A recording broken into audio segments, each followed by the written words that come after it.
Am I audible? Yes, sir.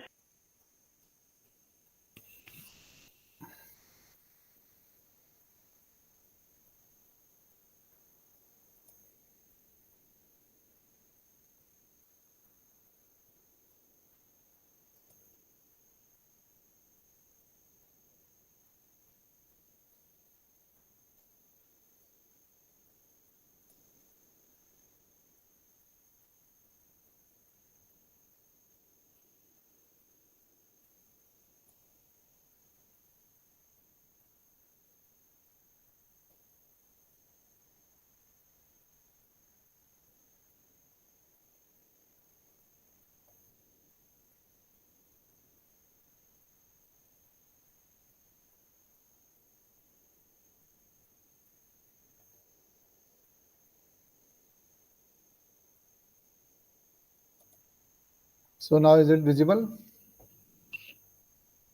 Yes, sir. तो Yes, sir. कल हम पढ़े थे स्टूडेंट्स यहाँ पे Anushka and all of you about the correlation, is it? Correlation of data. And we had discussed about like the various types of correlation, positive, negative, and zero correlation. And besides this, like हम ये भी कह सकते हैं यहाँ पे कि हमारे पास जो correlation चल रहा है यहाँ पर, उस correlation में हमारे पास में स्टूडेंट यहाँ पर क्या होता है कि आप इसको मेजर भी कर सकते हो, मीन्स डिग्री ऑफ कोरिलेशन। जैसे हम बहुत सारी चीज़ों को उसकी स्ट्रेंथ चेक कर सकते हैं, वैसे इसको यहाँ पे भी चेक कर सकते हैं यहाँ पे, है ना? ठीक है ना? तो कल हमने जो पढ़ा उसके अकॉर्डिंग हमने देखा था पे कि हमारे पास में कोरिलेशन क्या था, उसके टाइप्स क्या थे, और जो पॉजिटिव, नेगेटिव और जीरो कोरिलेशन, और साथ में एक लीनियर और कर्वीलिनियर कोरिलेशन। ठीक है ना? तो यहाँ पर एक पॉइंट हमारे पास यह आता है स्टूडेंट यहाँ पर कि आई थिंक मैंने बताया था पॉजिटिव कोरिलेशन क्या था। बताओ सबसे पहले, व्हाट इज पॉजिटिव कोरिलेशन? जब दोनों वैल्यू सर सेम डायरेक्शन में मूव कर रही होती है, that is the positive. And negative जब दोनों में से एक बड़ी होती है और दूसरी उसके अपोजिट डायरेक्शन में होती है। ठीक है। Then I discussed about here the topic of like perfect positive and perfect negative correlation. I explained or not yesterday what is yes meaning sir, of negative and perfect positive correlation. Yes So sir. can you tell me what is जब एक perfect straight positive correlation? Sir जब एक straight उसमें line में form होता है graph, तो positive perfect positive correlation होता है। परफेक्ट पॉजिटिव का मतलब तो ये हो गया पे दीपक अपने पास में कि जैसे मान लो आपने कहा कि लाइन का मतलब तो ये हो गया कि हमारे पास में एक प्रोपोर्शन में रहे, वो उसमें हमारे पास में कभी ज़्यादा और एक, कभी कम हो हाँ, सकता है, एक प्रोपोर्शन में अगर बढ़ है। लेकिन यदि हमारे पास में इक्वली प्रोपोर्शन में यहाँ पर है, जैसे मान लो आपने कहा कि सपोज करो कि हमारा जितना एक्स इंक्रीज कर रहा है उतना ही हमारे पास में वाई भी इंक्रीज करे उसी अमाउंट में, क्लियर? या जितना हमारे पास में एक्स डिक्रीज करता है उतना ही वाई भी डिक्रीज करे, तब हम उसको बोलेंगे यहाँ पर that is called perfect positive correlation. Clear? In the same amount, in the same ratio, मतलब कि तो ultimately the positive correlation ranges from simply 0 to 1 and ये मैं आपको भी समझाता हूँ। The perfect positive correlation specify that for every unit increase in the one variable there is proportional increase in the other. तो अल्टीमेटली जितना भी हमारे पास में इंक्रीज हो रहा है एक वेरिएबल में, यदि दूसरा भी हमारे पास वेरिएबल उसी प्रोपोर्शन में आपका इंक्रीज करता है मान लीजिए, तो इसको बोलते हैं अपन परफेक्ट पॉजिटिव कोरिलेशन। क्लियर? और परफेक्ट नेगेटिव का मतलब भी it is a negative correlation, means in opposite direction, and when the two variables are just changes in the same proportion, then it is called perfect negative correlation. अब इसका हमारे पास में वो क्या होता है, इसका मेजरमेंट हम इससे करें यहाँ पर, तो हम इसको मेजर भी कर सकते हैं। आपने कभी ना कभी प्रोबेबिलिटी पढ़ी होगी, प्रोबेबिलिटी आपने परसेंटेज भी पढ़ा है चैप्टर यहाँ पे टॉपिक। तो जैसे हमारे पास में परसेंटेज 0 से 100 के बीच में हो सकता है, आपका प्रोबेबिलिटी 0 से लेके 1 के बीच हो सकता है किसी भी इवेंट का प्रोबेबिलिटी, वैसे ही हमारे पास में जो आपका कोरिलेशन है उसको हम यदि मेज़र करें तो उसका जो कोफिशिएंट आएगा हमारे पास में, अल्टीमेटली कोफिशिएंट, हम लोग आगे कोफिशिएंट निकालेंगे, कोफिशिएंट ऑफ कोरिलेशन। ठीक है ना? तो ये हमें क्या मेज़र करेगा, ये हमें बताएगा स्टूडेंट यहाँ पर कि जो आपका परफेक्ट मतलब कि जो भी कोरिलेशन का नेचर क्या है, मतलब कि whether this correlation is positive और नेगेटिव और परफेक्ट पॉजिटिव और परफेक्ट नेगेटिव। तो हम इसको निकाल सकते हैं यहाँ पे अपने इस तरह से यहाँ पे कोरिलेशन में कि हमारे पास में ये इसको मेजर कर सकते हैं with the help of the coefficient of correlation से। ठीक है, तो यदि हमने इसको देखा तो हमारे पास की रेंज होती है -1 से लेकर +1 तक। Clear everyone? -1 से लेके +1 तक। यदि हमारे पास इसकी वैल्यू मान लीजिए आपने कहा कि -1 से लेके 0 के बीच में है मान लीजिए, then it is called negative correlation, -1 से 0। और इसका वैल्यू यदि 0 से लेके 1 तक है तो आप इसको क्या बोलोगे? Positive correlation. क्लियर? क्या बोलेंगे इसको अपन यहाँ पे? पॉजिटिव कोरिलेशन 0 से 1 के बीच में है तो हमारे पास में।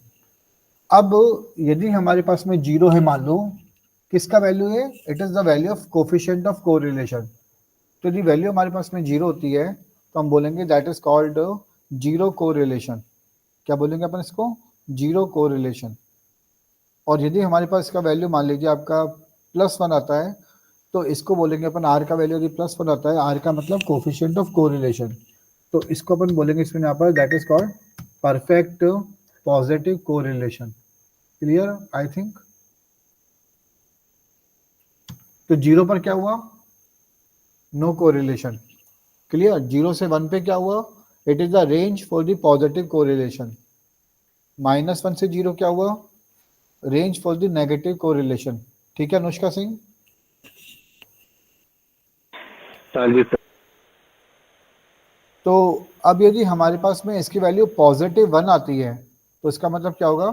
That means it is the correlation between the two variables is perfect positive correlation. और यदि आर के लिए -1 आती है तो क्या होगा? Perfect negative correlation. क्लियर? ये अपने पास आएगा। तो अल्टीमेटली अपन इसका नेचर को आप आइडेंटिफाई कर सकते हैं। यदि मैं और बताऊं आपको डीप में थोड़ा सा यहाँ पर, तो यदि मान लो हम जो आर निकाल रहे हैं that mean it is the coefficient of correlation. यदि इसकी वैल्यू मान लो मेरे पास स्टूडेंट्स यहाँ पर 0.75 से लेके 1 तक के बीच में है, करीबन अप्रोक्सीमेटली 0.75 से 1 तक के बीच में, तो इसको अपन बोलते हैं that is called simply it is called strong positive correlation. Positive तो इसलिए क्योंकि हमारे पास आर की वैल्यू पॉजिटिव थी, और आपने बोला 0.75 से लेके 1 तक है तो अपन क्या बोलेंगे इसको? That is known as strong positive correlation. यदि यहाँ पे मान लो हमारे पास में स्टूडेंट्स 0.25 से लेकर और 0.75 के बीच है, 0.25 से लेकर 0.75 के बीच है तो अपन क्या बोलेंगे इसको?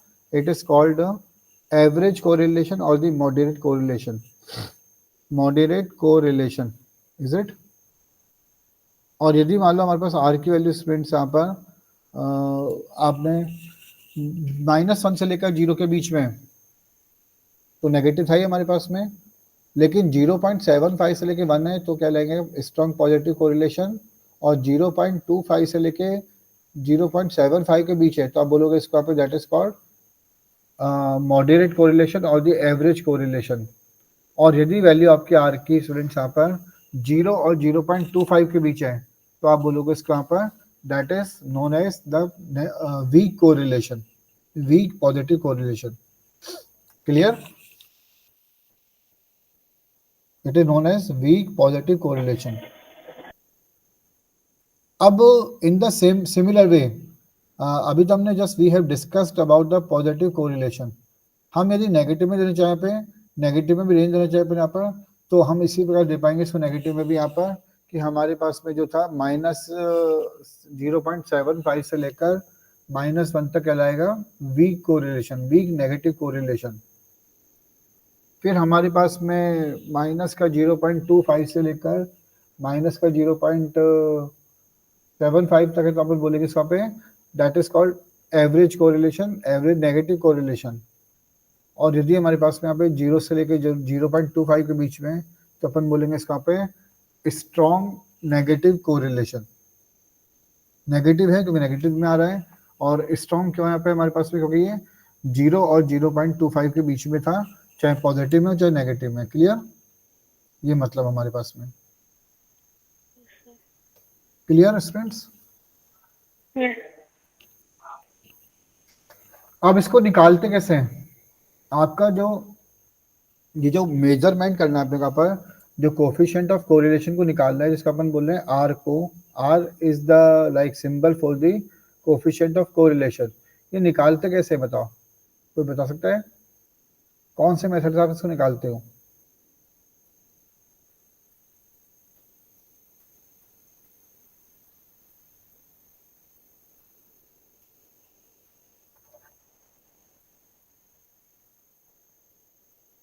नहीं, कोई नहीं बता पाएगा? दीपक, अनुष्का, सोनिया,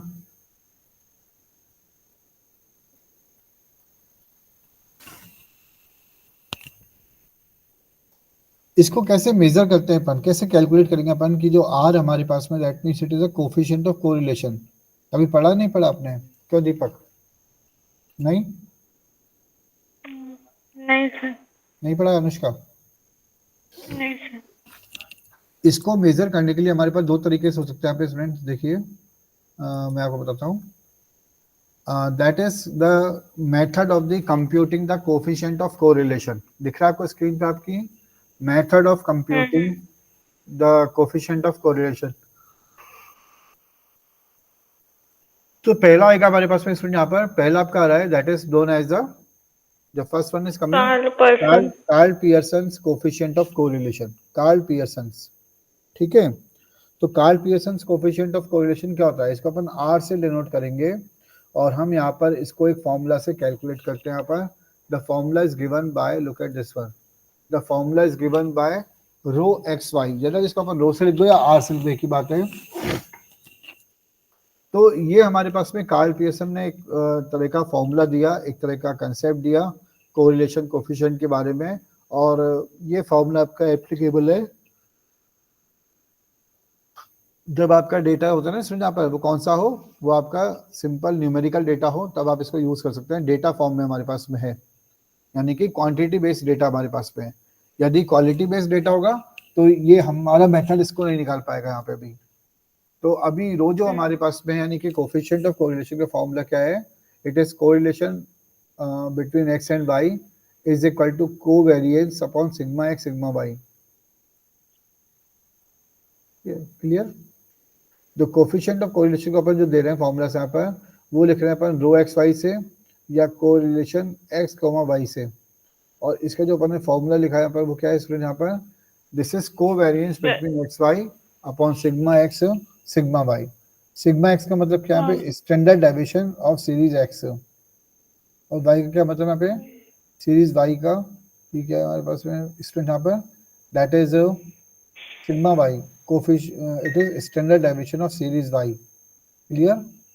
एक सिग्मा एक्स का मतलब सीरीज एक्स का स्टैंडर्ड डेविएशन है, और सिग्मा वाई का मतलब कि आपका वाई सीरीज का ये है स्टैंडर्ड डेविएशन। क्लियर? कोवेरिएंस, इसका एक और फॉर्मूला होता है covariance between X and Y upon sigma x sigma Y. Covariance का मतलब कि just it is a kind of like term covariance between X and Y.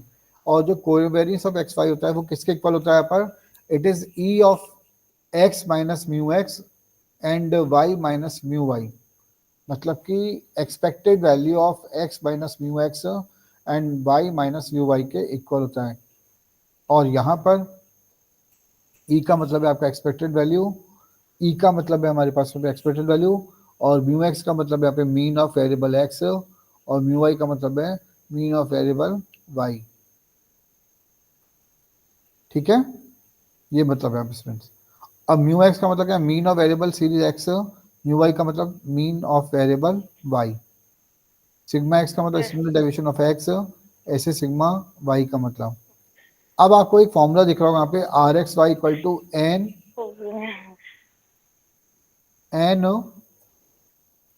Sigma x, दिख रहा है आपको फॉर्मूला पे students? Yes sir. What is formula for the r x y? N sigma x i y i minus n sigma x one y, n into sigma x Y minus sigma x into sigma Y upon under root n into sigma x square minus sigma x का whole square. Clear? Yes, sir. And N under root of N into sigma Y square minus sigma Y का whole square. दो तीन तरह के formula हमारे पास में हो सकते हैं इसमें यहाँ पे इसके, क्लियर? दो तीन तरह के फॉर्मूला हमारे पास में यहाँ पे। तो लेकिन जो आपका सेकंड वाला फॉर्मूला है, एक फॉर्मूला है एक्सपेक्टेड टर्म में के यहाँ पे ई के फॉर्म में, लेकिन ई आप नहीं जानते ई क्या होता है, क्योंकि ई का मतलब है एक्सपेक्टेड वैल्यू, और ये आपने प्रोबेबिलिटी में पढ़ा होगा। प्रोबेबिलिटी कभी पढ़ी है आपने, प्रोबेबिलिटी थ्योरी? हाँ सर, प्रोबेबिलिटी की पढ़ी है। पढ़ी है? नहीं, प्रोबेबिलिटी नहीं, आगे डीप में पढ़ी है प्रोबेबिलिटी, डिस्ट्रीब्यूशंस, बाइनोमियल हाँ सर, पॉइजन, बाइनोमियल हाँ sir. Poisson, normal distribution, rectangular distribution, पढ़ा है आपने कभी? बायनॉमियल पढ़ा है सर, डिस्ट्रीब्यूशन भी पढ़ा है हम लोग। तो वहां पे जब अपन निकालते हैं यहाँ पर, तो स्टूडेंट्स हम लोग यहाँ पे स्टैटिस्टिक्स में ई का टर्म यूज करते हैं। ई का मतलब है एक्सपेक्टेड वैल्यू, ठीक है ना? अब ये रैंडम वेरिएबल के लिए निकालते थे अपन यहाँ पर। रैंडम वेरिएबल मतलब दो तरह के होते हैं, डिस्क्रीट और कंटिन्यूस, तो उस पर अपन निकालते थे, यहाँ पे निकालते हैं। लेकिन फिलहाल हमारे पास में इसको ज़्यादा डीप पे नहीं जाएंगे अपन, हम बात कर रहे हैं कोरिलेशन कोफिशिएंट की। तो कोरिलेशन कोफिशिएंट का फॉर्मूला बनना है हमारे पास में यहाँ पर r x y equal to, आप जो दूसरा वाला फॉर्मूला है उसको याद कर लो, n into sigma x Y minus sigma x into sigma y. और अब नीचे वाले फॉर्मूला में ऐसे बना दोगे, कैसे बनेगा देखो, ऊपर का जो टर्म है उसमें आप सिंपल y को x से रिप्लेस कर दो, तो n ऐसे कैसे नीचे, फिर sigma x i into sigma x i into x i will be x i का स्क्वायर, सिग्मा एक्स आई का square, clear? Minus minus sigma x i का होल स्क्वायर। ऊपर आप टर्म देखो, ऊपर क्या है, sigma x i into sigma x आई। मतलब मैं क्या कर रहा हूँ यहाँ पे, मैंने ऊपर वाले टर्म में न्यूमरेटर में मैंने वाई आई को रिप्लेस कर दिया एक्स आई से। Is it clear Sonia, Sonia Mittal? तो हमने वाई आई को रिप्लेस कर दिया यहाँ पे स्टूडेंट्स एक्स आई से, तो हमारे पास एक फॉर्मूला बन रहा है, ऊपर जो टर्म था कि n into sigma x Y minus sigma x into sigma y divided by under root n into sigma x i का स्क्वायर, क्योंकि आपने x i into x i हो जाएगा हमारे पास में, वाई को रिप्लेस करें अपन एक्स से, माइनस फिर sigma x into sigma x i, तो अल्टीमेटली बन जाएगा सिग्मा एक्स का होल स्क्वायर, एंड देन इसी हमारे पास में यहाँ पर सिग्मा वाई के लिए, तो ये बन जाएगा N into sigma Y square minus sigma Y का होल स्क्वायर। तो ये फॉर्मूला आपका आसानी से बन जाता है इसमें यहाँ पर, और इसको अपन कैलकुलेट कर सकते हैं, यहाँ पर इसको निकाल सकते हैं अपन।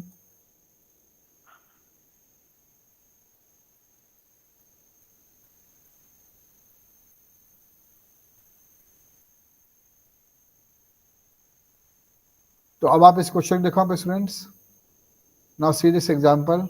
सपोज आपके पास कोई डेटा दे रखा है एक्स और वाई के, क्लियर? आपको दे रखा है डेटा एक्स और वाई का, और आपको निकालना है यहाँ पर कोफिशिएंट ऑफ कोरिलेशन। तो कोफिशिएंट ऑफ कोरिलेशन को हम यहाँ पे कई बार स्टूडेंट्स इन जनरल वे ये भी बोलते हैं, it is also known as Karl Pearson's coefficient of correlation, clear? It is Karl Pearson's coefficient of correlation, or simply you can say like it is coefficient correlation, clear? coefficient correlation।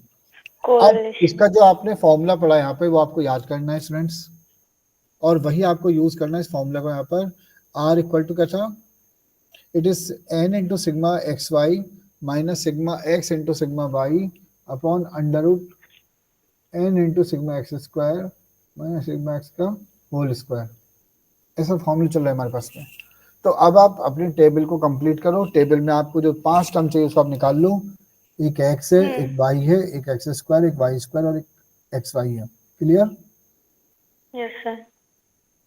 कौन कौन सी term चाहिए आपको यहाँ पर, x का, Y का, summation X चाहिए आपको, समीशन वाई चाहिए, summation X square, summation Y square and summation X Y, clear?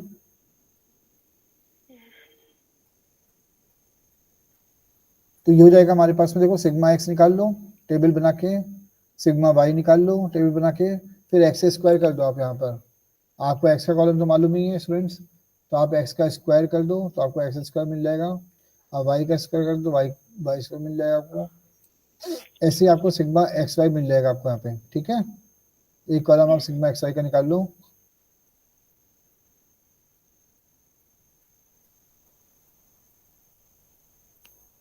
तो ये आपका जो टेबल है यहाँ पे स्टूडेंट्स, इस टेबल में आपको वैल्यू को पुट करना होता है। देखो ये टेबल आपका, टेबल को सॉल्व कर लो। Sigma x, sigma Y, sigma x square, sigma Y square और सिग्मा एक्स वाई। फिर यहाँ वाई पे है ना, फिर आप अपने इन सभी वैल्यू को निकाल के, कैलकुलेटर आपको एग्जाम में अलाउ रहेगा, तो आपको ये पांचों कॉलम की वैल्यू को आप सम कर दो नीचे बॉटम पे। जैसे कि समीशन एक्स कितना आ रहा है 70, what is summation Y, it is 65, what is summation X square. Summation X square कैसे निकलेगा, पहले आप एक्स का स्क्वायर करो और फिर उसको आप यहाँ पे समीशन निकाल लो। समीशन एक्स स्क्वायर कितना आ रहा है 624, क्लियर। ऐसे समीशन वाई स्क्वायर निकाल लो, व्हाट इज कमिंग देयर 533 है ना, 533 समीशन वाई स्क्वायर। ऐसे ही फिर आप एक्स वाई निकाल लो यहाँ पे। तो समीशन एक्स वाई आपको, अब आप सारी वैल्यू को अपने फॉर्मूला में पुट कर दो। एन कितना है यहाँ पे बताओ स्टूडेंट्स, एन कितना है। एन की वैल्यू, एन का मतलब होता है total number of data, N का मतलब। So how many data you are having, यहाँ पर आपको एक ही सीरीज के लिए निकालना है। मतलब या तो आप एक्स के लिए निकाल लो या वाई के लिए निकाल लो, ठीक है, एक ही बात है, दोनों के लिए सेम आएगा। तो आप एक्स के डेटा काउंट करो कितने डेटा है, काउंट करो एक्स के डेटा कितने आ रहे हैं।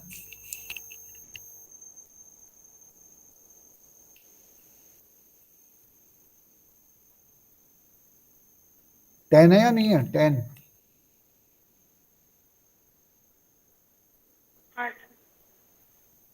बोलो 10 है या नहीं है स्टूडेंट्स। भाई आप काउंट कर लो, एक्स की सीरीज काउंट करो, 13, 12, 10, 8, 7, 6, 6, 4, 3, 1। तो ये आपके डेटा है एक्स के। तो आप देख रहे हो अभी ये 10 वैल्यूज है, मतलब 10 ही आपके एक्स के और 10 ही वाई के है। तो अल्टीमेटली आपको अलग अलग नहीं करना है आपको, मतलब टोटल हमारे पास जो डेटा है एक्स वाई के वो कितने हैं 10 है यहाँ पे, क्लियर एवरीवन, 10। तो आपका एन हो जाएगा 10।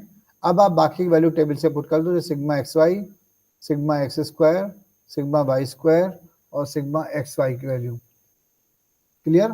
तो जब आप निकालोगे और इसको आपने पुट कर देंगे अपने फॉर्मूला में यहाँ पर, तो आपको इसको कैलकुलेटर सॉल्व करना है यहाँ पर। And you are allowed to use the scientific calculator as well, आप यूज कर सकते हो इसमें यहाँ पे। तो ये हमारे पास वैल्यू आ जाएंगे यहाँ पर। और कितनी आ रही है इसका आंसर यहाँ पे, माइनस का 0.14, माइनस 0.14। तो इससे क्या कॉन्क्लूजन निकला आपका बताओ, माइनस 0.14 से ये कौन सा कोरिलेशन है, पॉजिटिव है या नेगेटिव है। 0.14 पे पॉजिटिव 0.14 आया है ना,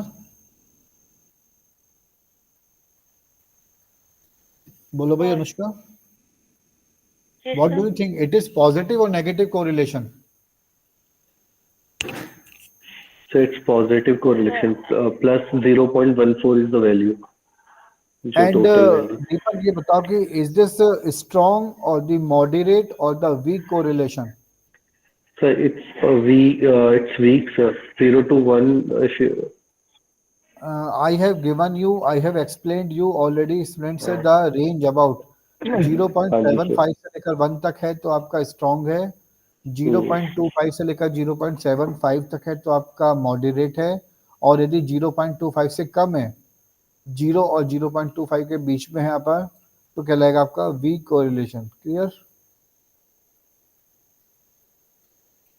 तो इस तरह से आप यहाँ पे अपने कोरिलेशन कोफिशिएंट को कैलकुलेट कर सकते हो। आई थिंक क्लियर, और any doubt. Clear, sir. Clear, okay. तो कैन यू टेल मी कि just this is the method by which you can calculate the correlation coefficient, and after this when you find it, when you determine it, then you can give its nature, means 0.14 shows here positive correlation, it shows here it shows here weak positive correlation, and in this way you can determine the nature of the correlation between the two data. Clear? By this formula here. अब next is data हमारे पास दो तरह का हो सकता है. Data हमारे पास में one is the quantitative data and second is the qualitative data. यदि हमारे पास कोई डेटा क्वालिटी फॉर्म में है, क्वालिटेटिव डेटा है, तो क्या हम इस मेथड से अपने वहां पे दो क्वालिटी डेटा को आप एनालिसिस कर सकते हो? Can you analysis the two like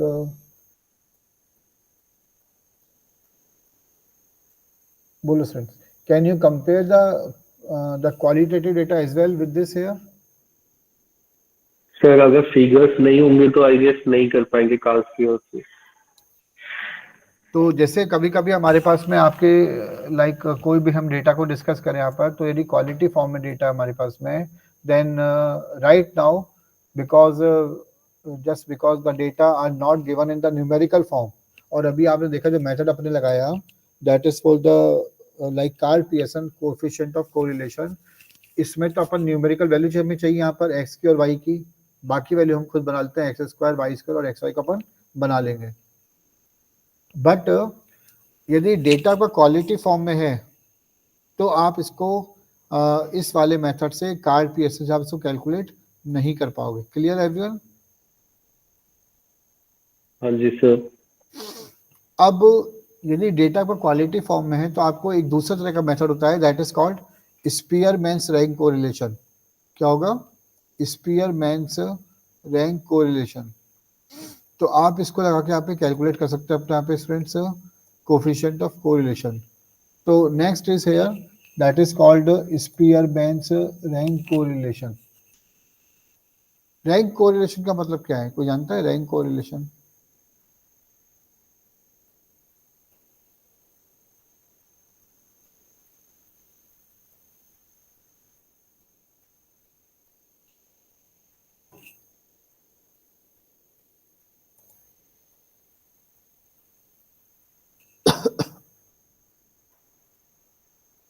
So look at here, Spearman's rank correlation coefficient.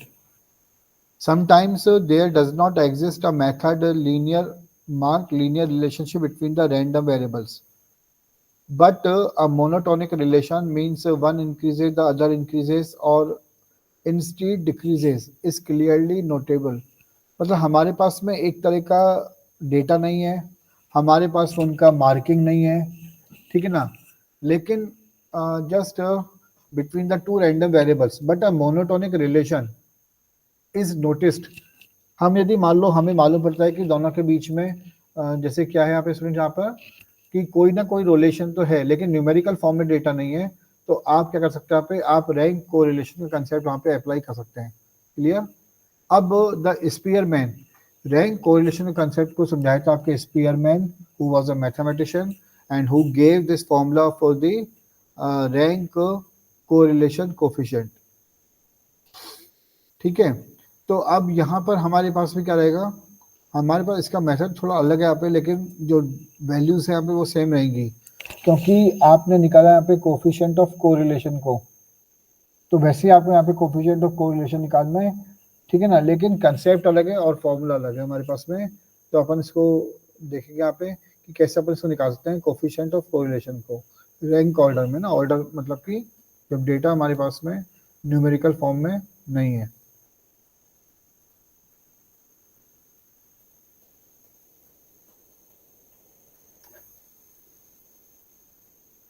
तो ये फॉर्मूला देखो यहाँ पे स्टूडेंट्स, आप लोग इसको कैसे करना है अप्लाई मैं आपको समझाता हूँ. पहले आप फॉर्मूला देखो यहाँ पर, रो का फॉर्मूला क्या बन रहा है, it is 1 - 6 into summation D I square upon n into n square minus 1. Clear? तो ये आपका फॉर्मूला है 1 - 6 into summation D I square upon n into n square minus 1. यहाँ पर आपके पास में स्टूडेंट्स n क्या है और डी आई क्या है. n का मतलब हमेशा ही होता है आपका total number of data. Depend करता है कि सीरीज कौन सी आपकी यहाँ पर इंडिविजुअल है या कंटिन्यूस है, डिस्क्रीट है, लेकिन n का मतलब हमेशा आपका टोटल नंबर ऑफ डेटा है. और di का मतलब क्या है, di का मतलब है deviation. It is deviation of data xi from its value जो अभी आपने लिया यहाँ पर डी का मतलब कि क्लियर नहीं, डी का मतलब है हमारे पास में डेविएशन है, आपका डिफरेंस है दोनों की रैंक में, डेटा की रैंक में डिफरेंस है। क्लियर? तो ये जो फॉर्मूला था हमारे पास में 1 minus 6 into summation D I square upon N into N square minus का 1। Now you see this example, दिख रहा है कोई एग्जाम्पल?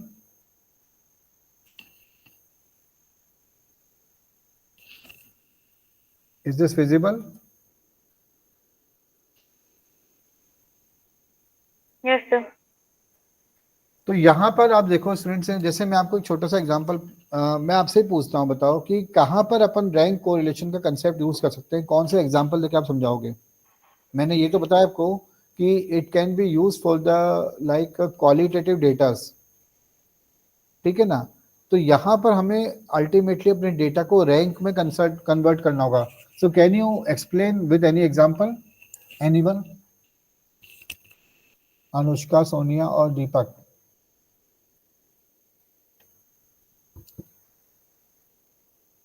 नो? जैसे मान लो कोई भी तरह का आपका जैसे मान लो क्लास होती है स्टूडेंट्स, हम क्लास में मार्किंग करते हैं, हम रैंकिंग देते हैं क्लास में। तो जिस बच्चे के जिस स्टूडेंट के सबसे ज्यादा मार्क्स है क्लास में, the candidate is the first ranker. Is it right? जिससे उसके कम मार्क्स यहाँ पे उसको आपने सेकंड रैंक दिया। क्लियर? अब ऐसे हमारे पास में यहाँ पर कोई क्वेश्चन, आप कोई भी क्वालिटी डेटा का फॉर्म, आपका जो क्वेश्चन है यहाँ पर, उसमें आप पहले क्या करोगे, जैसे मान लो आपका कोई भी क्वेश्चन है, यहाँ पे कोई भी टीम है आपकी, तो आप क्या करेंगे, सबसे पहले यहाँ पे आपको उनको एक रैंकिंग देनी पड़ेगी कि भाई ये रैंक 1 है, ये रैंक 2 है, ये रैंक 3 है, और उसके बाद में आप फॉर्मूला को लगा के आप रैंक कोरिलेशन कोफिशिएंट निकाल सकते हो। जैसे होता है ना हमारे पास में, कोई मान लीजिए कोई भी इवेंट हो रहा है, जब उस इवेंट में जजेस का पैनल बैठा हुआ है यहाँ पे, तो जजेस अपने 3 जजेस हैं, 5 जजेस हैं मान लो, तो वो अपने उन टीम्स को स्कोर देते हैं, यानी उनको फिर फाइनली हमारे पास उसका जब हम उनका एवरेज लेते हैं तो हमारे पास उनका रैंक निकल के आता है, ठीक है ना? तो ऐसे ही अपन सबसे पहले जो हमारे पास डेटा था उसको अपन ने यहाँ पर सिंपली रैंक में कन्वर्ट करना है, और उसके बाद अपन यहाँ पर उसका जो फॉर्मूला था 1 minus 6 into summation D I square upon N into N square minus 1 का फॉर्मूला यूज करेंगे अपन। क्लियर? ठीक है, तो इस तरह आपको इसको सॉल्व करना है और आपको उसको निकालना है। तो right now just time is going to finish, और ये मैं आपको फिर कल डिटेल बताऊंगा, कल अपनी क्लास भी है, तो कल इस क्वेश्चन को बताऊंगा कि अपन 1 बाय 1 इसका रैंक कैसे निकालते हैं और कैसे इसको अपन क्वेश्चन को सॉल्व करेंगे। Clear students? Okay, so till then अब हम कल मिलते हैं यहाँ पे क्लास में ना, ठीक है? Okay students. Good evening sir.